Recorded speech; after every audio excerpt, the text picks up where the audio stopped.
Je m'appelle Liliane Carvalho, je suis une décoratrice de fêtes et j'aide d'autres femmes comme toi à devenir aussi une décoratrice de fêtes. Zéro déchet et en faire de ça une source de revenus. Alors aujourd'hui, je vous invite à cet nouvel épisode de la série Tuto Déco Écolo.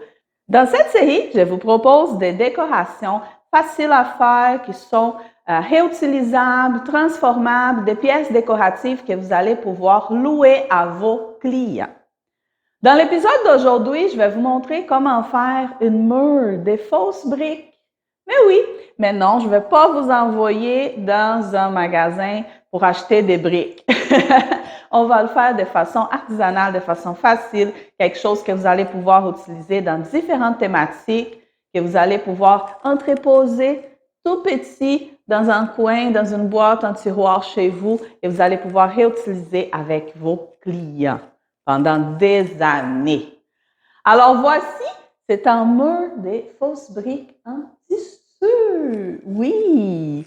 Et je vais vous montrer comment faire dans les prochaines minutes. Alors, restez avec moi jusqu'à la fin de la vidéo. Alors, ce panneau-ci, il est avec moi depuis, je ne sais même pas combien d'années, je pense qu'au moins 4 ans qu'il est avec moi, sinon plus, et je l'utilisais dans différentes thématiques. Je vais vous montrer maintenant quelques photos de décoration avec ce panneau-ci.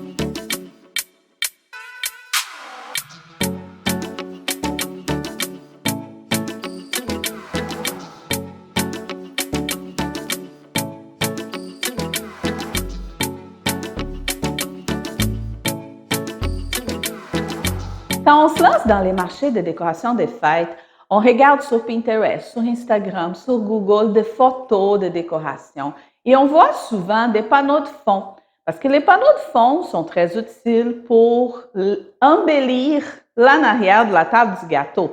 Parfois, on peut décorer une fête dans une ambiance locale qui n'est pas très jolie. Les murs, ça peut être un vieux mur, ça peut être une fenêtre, ça peut être la couleur qui ne va pas avec la décoration. Donc, on aime ça, mettre des panneaux de fond pour cacher les tout et aussi pour pouvoir mettre des décorations sur les panneaux ou si les panneaux sont déjà imprimés, les propres panneaux font partie de la décoration. Par contre, quand on commence, on n'a pas les moyens de s'acheter plein de panneaux dans différentes thématiques et même que je ne vous conseille pas d'acheter des panneaux de thématiques à la mode parce que les modes vont passer.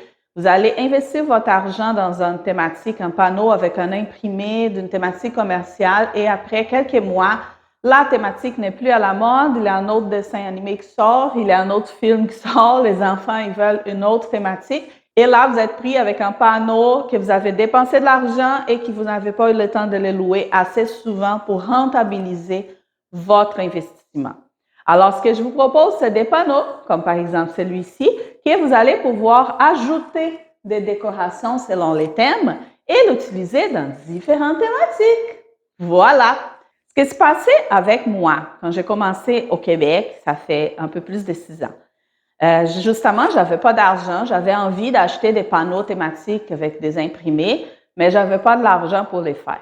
Alors, j'ai commencé à réfléchir qu'est-ce que je pouvais faire qui pourrait être utilisé dans différentes thématiques. Et j'ai trouvé que certains panneaux, comme par exemple, juste en tissu vert, c'était intéressant. Pour tout ce qui était thématique forêt, je pourrais ajouter des fleurs et voilà, j'avais un panneau vert.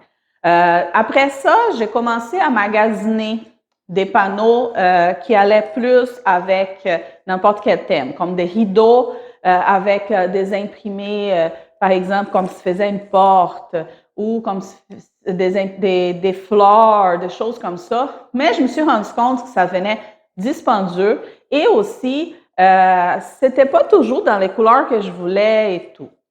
Alors moi, j'aime les travaux manuels et j'ai décidé de fabriquer un mur de fausses briques pour utiliser dans différentes décorations.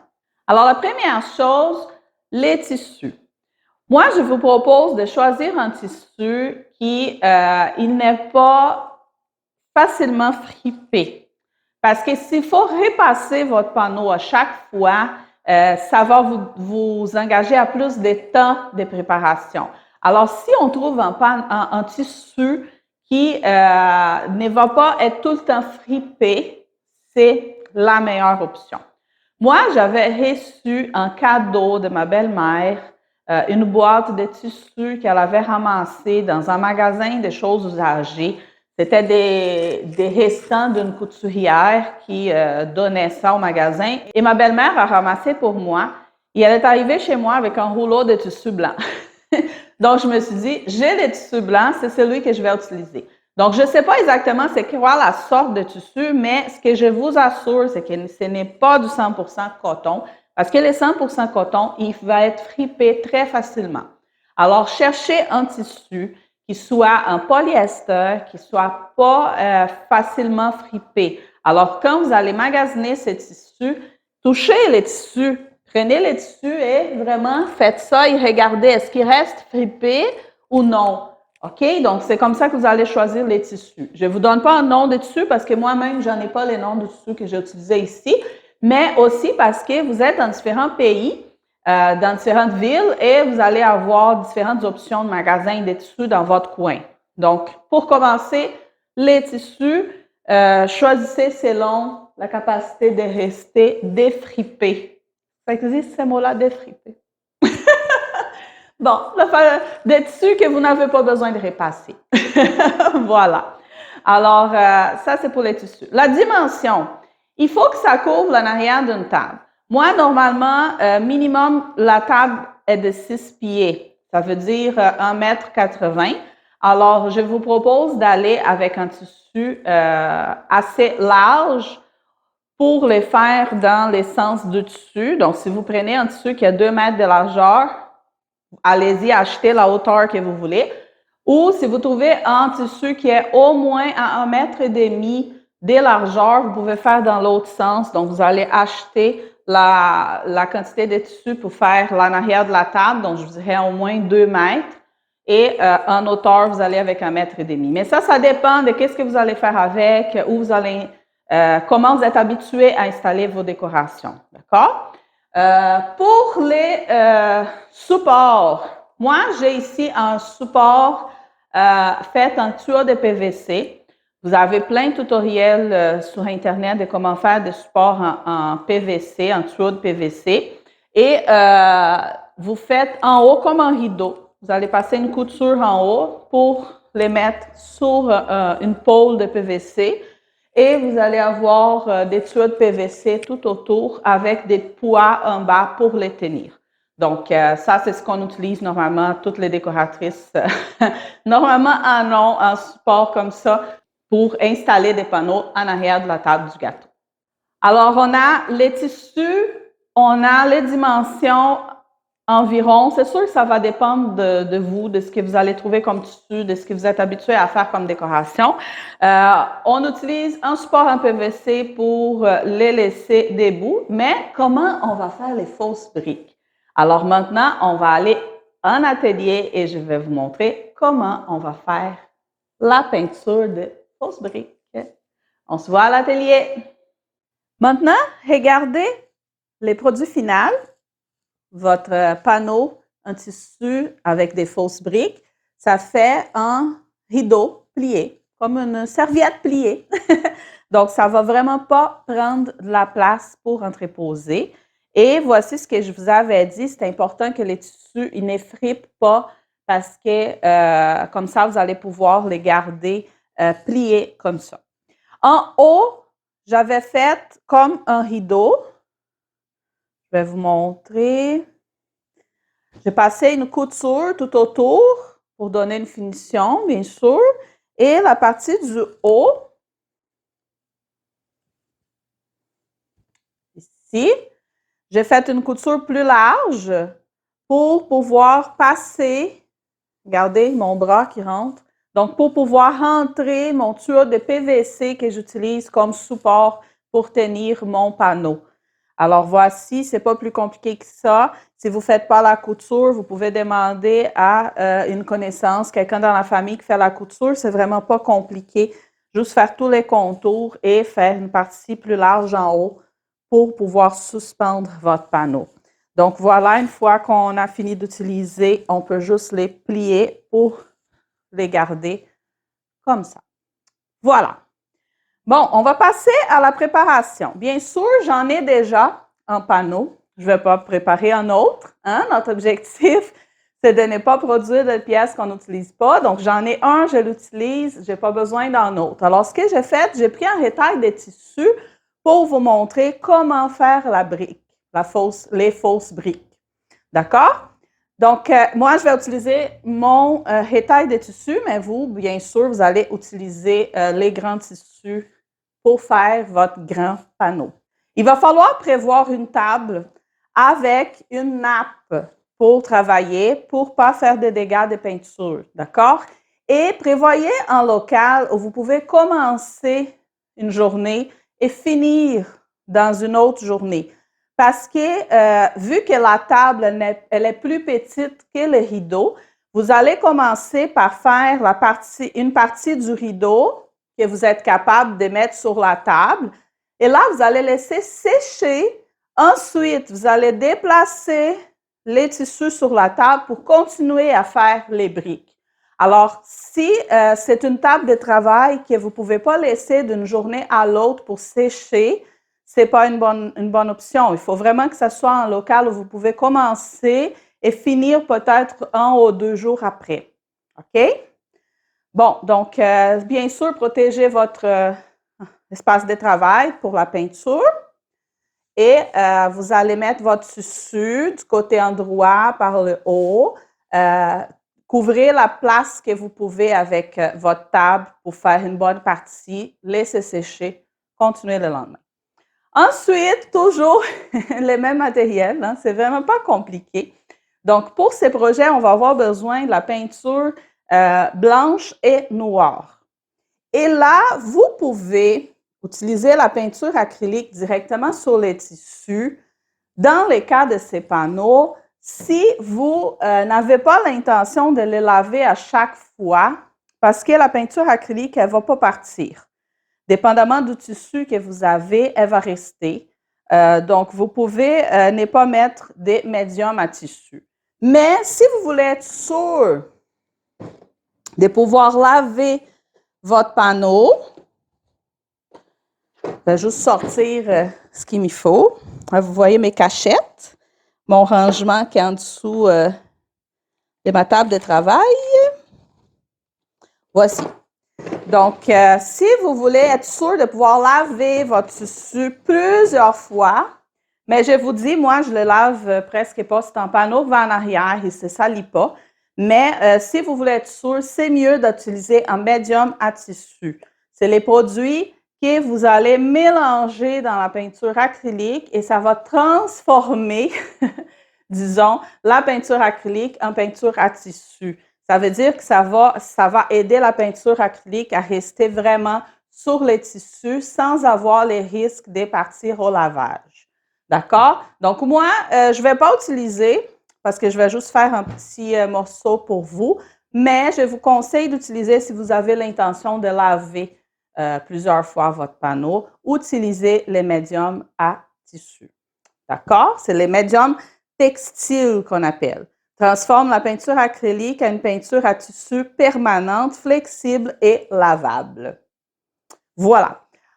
Ici, il y en a plusieurs marques que vous allez chercher dans les magasins d'artisanat, des bricolages, les magasins des matériels d'école. Je ne sais pas exactement où vous allez trouver dans votre région, mais sinon, vous pouvez chercher sur Internet aussi.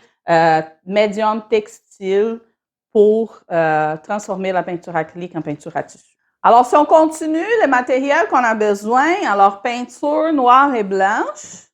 En contenant pour mettre la peinture, dans ces cas-ci, n'utilisez pas de palettes avec plein de ronds parce qu'on va avoir besoin d'une surface plate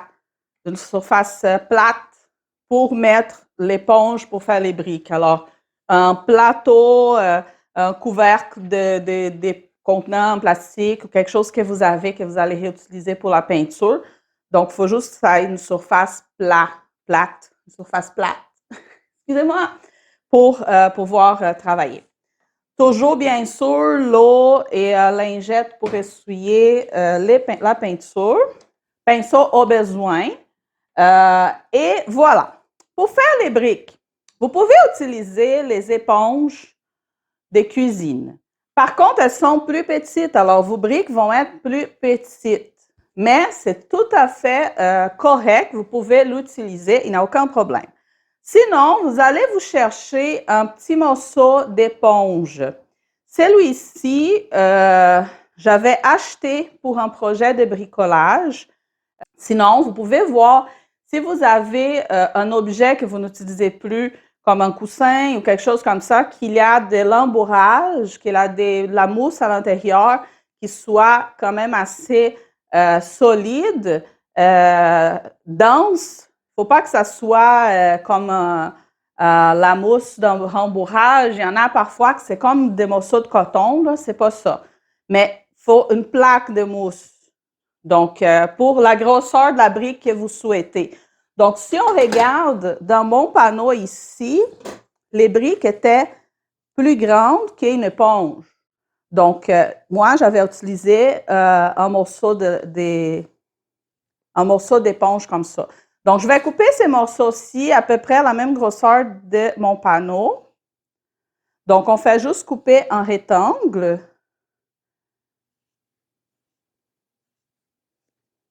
Donc, voilà, j'ai juste coupé un rectangle, la grosseur des briques que je souhaite. Donc, ça, c'est à votre goût. OK? Si vous voulez aller simple, allez avec les éponges à cuisine. Il y en a des éponges à cuisine plus grandes aussi. Ça peut être ça. Ou sinon, cherchez une éponge, une mousse assez dense pour utiliser pour ces projets. D'accord? Donc, je vais faire une partie de mon tissu, peut-être avec la plus grande, une avec la plus petite. Je pourrais vous montrer qu'est-ce que ça va donner. Alors, voici, on va commencer par la plus grande. Première chose, on va mettre la peinture. Je vais ouvrir un peu ma nappe pour avoir une plus grande surface de travail.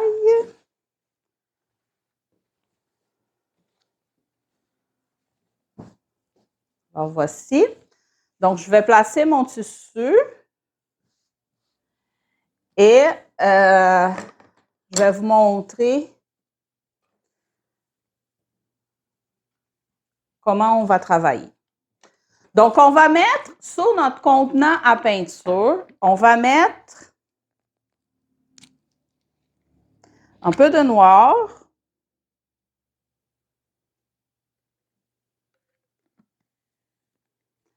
et un peu plus de blanc. Donc, si vous allez utiliser les médiums à tissu, vous allez mélanger dans un contenant à part la peinture acrylique avec les médiums à tissu, les proportions qui sont décrites dans les médiums textiles. Et ensuite, vous allez verser ici déjà avec les médiums textiles pour travailler. D'accord?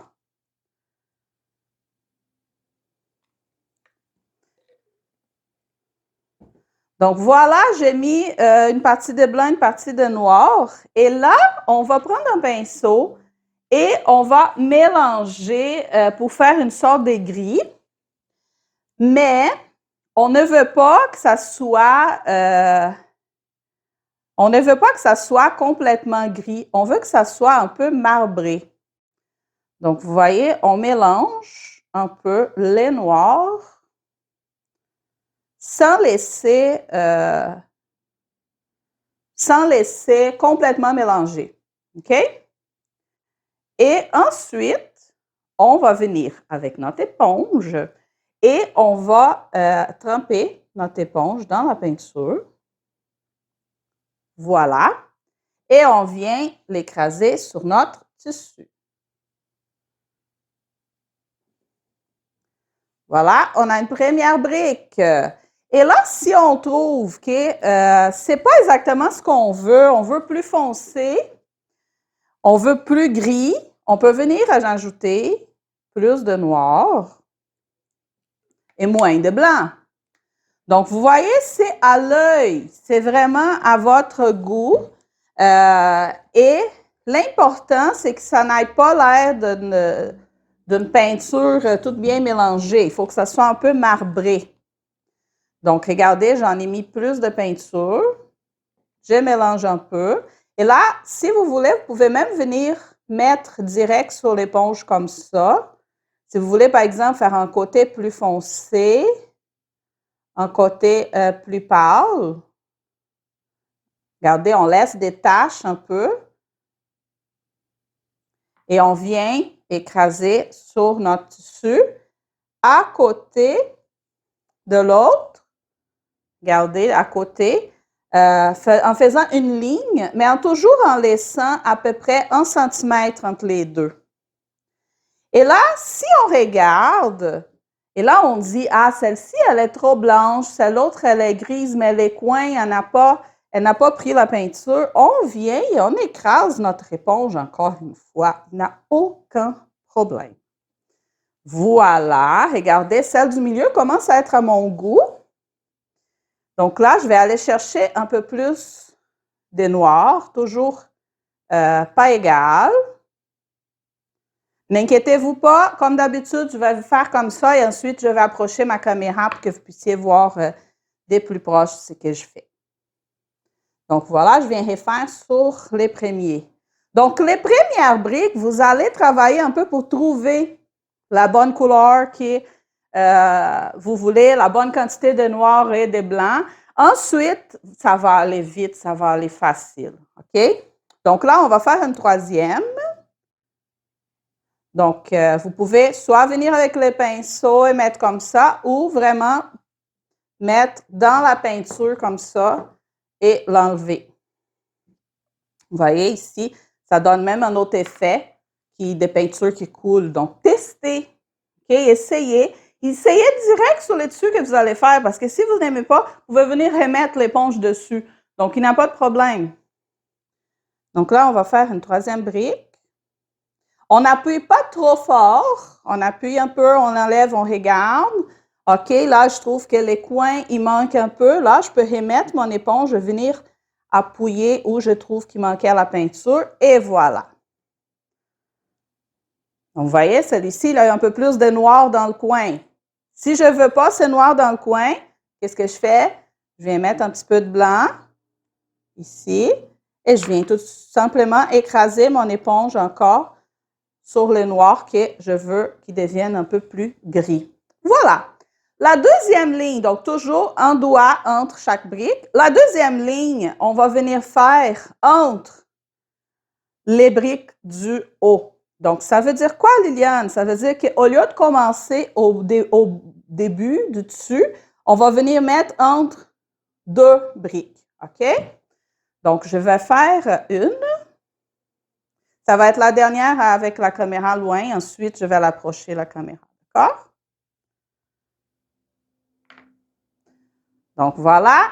Je viens la mettre entre deux briques en laissant encore à peu près 1 cm de distance des briques du haut. Voilà. Donc, vous voyez, c'est entre les deux du haut et toujours en laissant à peu près 1 cm en bas des distances d'une brique à l'autre. Et voilà. Donc, je vais approcher ma caméra et je vais finir mon échantillon ici avec la caméra plus proche pour que vous puissiez vraiment voir exactement ce que je suis en train de faire. Voilà. Donc, on va refaire une brique ici. Donc, vous voyez, 1, 2, 3, une ligne avec 1 cm de distance à peu près, un doigt, je vous dirais, environ 1 cm, un peu plus. Ensuite, on vient faire la deuxième rangée entre les deux briques de la rangée d'avant en laissant encore à peu près un doigt entre la ligne d'avant. Alors, on va faire ici une. Regardez, vous pouvez faire des effets ici, ajouter un peu de noir.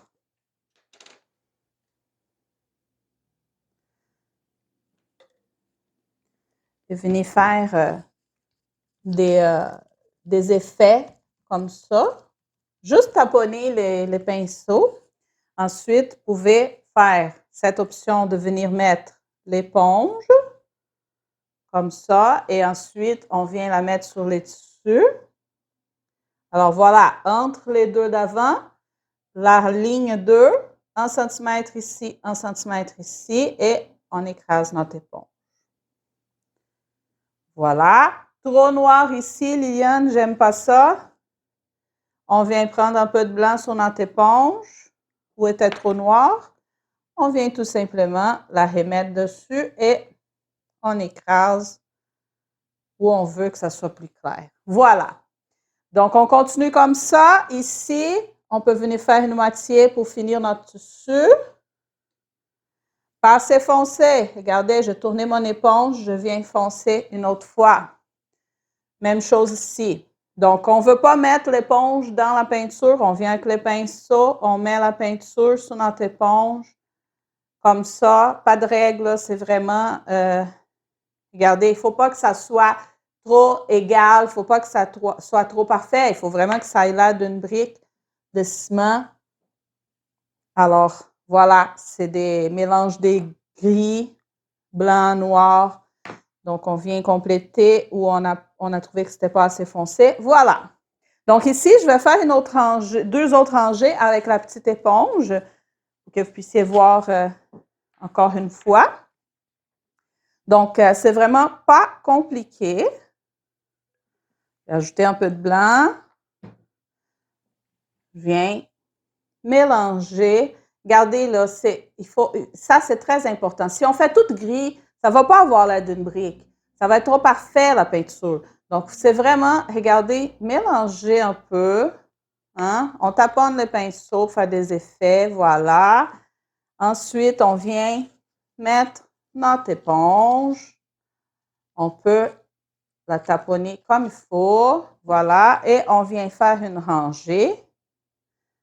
Donc, je vais faire une rangée ici en haut. Voilà, une belle petite brique. Et on va répéter. Ici, encore une fois, on laisse à peu près 1 cm entre les briques. Et là, vous pouvez venir, regarde, je n'ai même pas mis encore la peinture. Je peux faire une deuxième. Je change la position parce que vous voyez ici, j'ai fait sans ajouter la peinture. Donc, j'ai les mêmes petits points noirs ici dans les 3 briques. Donc, si ça a l'air trop pareil, ce qui n'est pas vrai dans une vraie brique, ce qu'on peut faire, c'est venir toujours ajouter un peu de peinture et changer la position, tourner l'éponge pour venir faire quelque chose de différent. Voilà, vous voyez le petit point qu'elle a, il est venu de l'autre côté, donc ça fait moins parfait. Donc là, on peut venir ajouter peinture ici. Ah, on trouve que c'est trop gris, trop parfait. Regardez, on vient mettre un peu plus de noir et voilà. Donc, on a fait une rangée. On va faire la deuxième rangée. Donc ici, 1 cm entre chaque brique, 1 cm d'une rangée à l'autre. Donc, on continue. Donc, vous allez jouer. C'est amusant même parce qu'on peut venir mettre avec le pinceau, on peut venir mettre l'éponge ici. C'est plaisant. C'est un petit jeu, je vous dirais. Alors, regardez, deuxième rangée. On va venir mettre entre les deux. Voilà.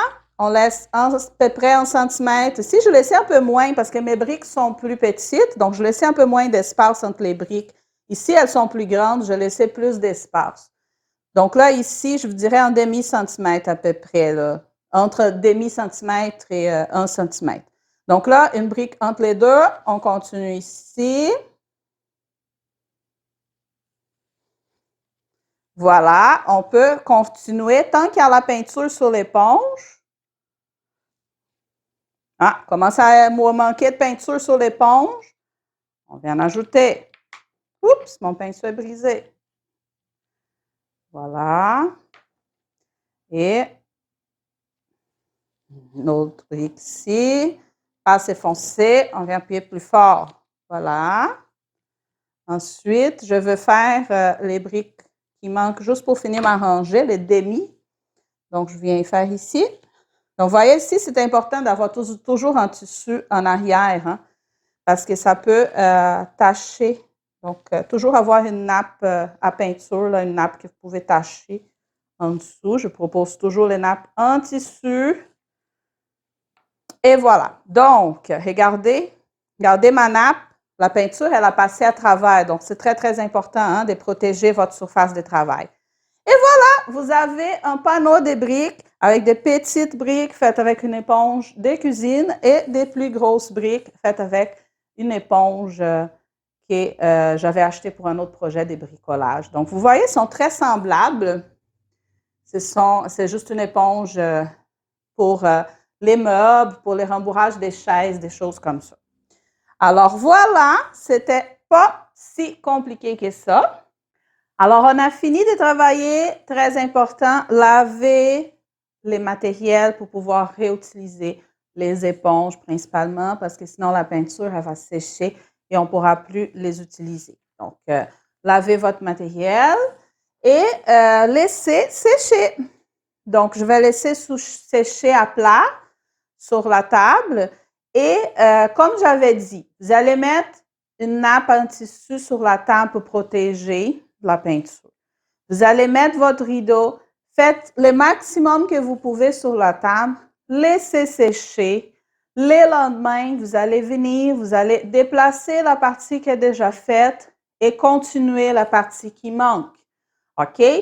Ou si vous voulez faire ça à terre, vous pouvez couvrir une grande surface sur les planchers, mettre votre panneau au complet sur les planchers et là, vous allez pouvoir les faire une seule fois, comme une seule journée, en fait, commencer toutes les lignes des briques et vous allez laisser sécher normalement d'une journée à l'autre pour être sûr.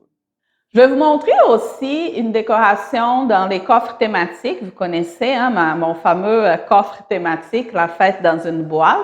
Je vais vous montrer une thématique construction. Je vais la mettre ici.